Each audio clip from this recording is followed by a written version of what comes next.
जीवन में परमात्मा ने उद्धृत किए हैं वेदों में। और वो यज्ञ जो है 3 बजे से लेकर 5 बजे तक संपूर्ण हो जाता है।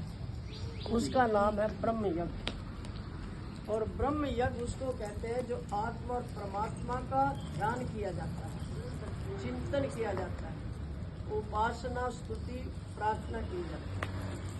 गुरु जी का यज्ञ सन 63 में पाकिस्तान की सरहद पर था। साथी थे 1 महीने का, और सुंदर रेखा गए थे, वो फौज में सर्विस करता था।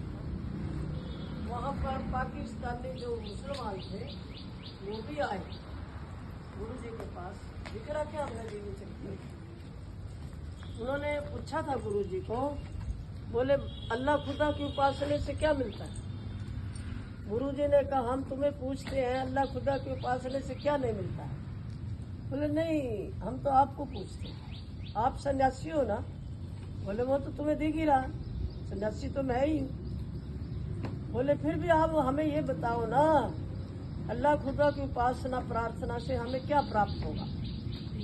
तो गुरु जी ने कहा अल्लाह खुदा की, भगवान की, ईश्वर की, परमात्मा हम कहते हैं, उसकी उपासना से हमें ज्ञान मिलेगा, श्रद्धा मिलेगी, भक्ति मिलेगी, और जो सुख मिलेगा, जो अनंत सुख है, जो कभी नाश नहीं होता, मुक्ति मिलेगी।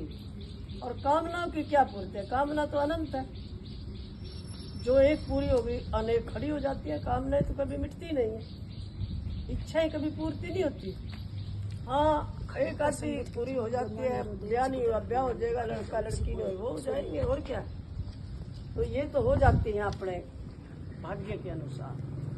तो परमात्मा की मुक्ति सुख, जो अनंत सुख है, जिसको शाश्वत सुख बोलते हैं, जो कभी नष्ट होने वाला, उस मुक्ति के लिए हमने परमात्मा की स्तुति प्रार्थना उपासना चिंतन और मनन किया जाता है। और वो एकांत में होता है, 2 धमाके मौसम के बीच में नहीं होता। और यहाँ का था, ये गंगा है हमारी दाईं तरफ, और ये यमुना है बाईं तरफ, और नाभि से चलती है सरस्वती, और वो यहाँ तीनों मिलती हैं। ये त्रिवेणी संगम है। एक तो इलाहाबाद में गंगा यमुना ये बाहर का पानी बहता है, उसको भी त्रिवेणी संगम में हमने कोई नदी नाम करे है वहाँ। और यहाँ पर योगी लोग स्नान करते हैं, और वो योगी जो है, जो ज्ञानी है, जो यहाँ स्नान करते हैं, उनकी कोई इच्छा नहीं होती, ना उन्हें जीवन की इच्छा है, ना मरने की इच्छा है, ना जीने में सुख है और ना मरने में, ना उनको कोई अपना है ना कोई दुश्मन है, कोई भी इच्छा नहीं रहती उनको। बस संसार चल रहा है, तो सारी दुनिया खत्म हो जाए कोई फर्क नहीं पड़ता उसको, चाहे ना मरो तो भी कोई फर्क नहीं। और वो ज्ञानी करोड़ों में एक मिलते हैं।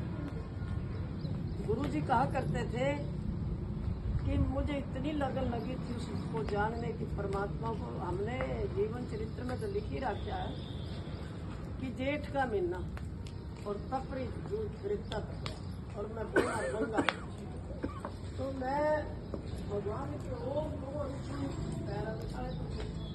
रिश्ता तपया था, और मैं जा रहा हूँ जंगल में अकेला। ये गुरु जी की सुनाई हुई है और हमने जीवन चरित्र में लेख किया है इसका। तो एक मुसलमान था और बाढ़ खेत में लगी हुई थी, और वो मुसलमान कुछ खोद रहा था अपने खेत में, क्योंकि मुसलमानों का राज्य था यहाँ पर, और अंग्रेजों का भी रहा। 700 बरस मुसलमान और 250 बरस अंग्रेजों ने राज किया हमारे देश में। तो उसने सुन लिया, और जवान, मेरी उम्र 22 साल का,